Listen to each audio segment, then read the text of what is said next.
So నాన్నకి ఈరోజు ఈ పరిస్థితి వచ్చింది కదా, నీకేమనిపిస్తుంది? ముందు కొంచెం బాగుండేది, ఇప్పుడు పరిస్థితులు బాగాలేవు. బాగాలేదంటే నీకు టైంకి భోజనం పెడుతుందిగా అమ్మ? అలాగని కాదు, అంటే అందరికీ డాడీలు ఉంటారు, నాకు డాడీ ఉన్నా సరే అంటే నాకు తోడు బయటికి రావడం కానీ ఏం లేదు. నాన్న నీతో మాట్లాడుతున్నారు ఇదివరకు ఇట్లాగా? మాట్లాడతారు కానీ కొంచెం కొంచెం అర్థమవుతుంది, కొంచెం కొంచెం అర్థమవుతుంది. ఏదైనా నాన్న ఉంటే నాన్న వేరు. నాన్న ఉద్యోగానికి వెళ్తే మీరు చర్చిలో వాళ్ళు ఎవరో భోజనం పెడితే తినే పరిస్థితి రాదు. నాన్న ఉంటే ఒక ధైర్యం. నాన్న ఉంటే మనల్ని ఎవరైనా ఏదైనా అన్నా కూడా ఫస్ట్ నాన్న వెళ్ళి ఆపుతాడు.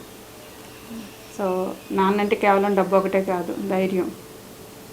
నీకు ఈరోజు లోన్లీగా నువ్వు వెళ్తున్నావు అంటే నాన్నకి ఇంకా అంత పెద్ద వయసు కూడా అయిపోలేదు పాపం, అంత ముసలాయన ఏం కూడా కాదు.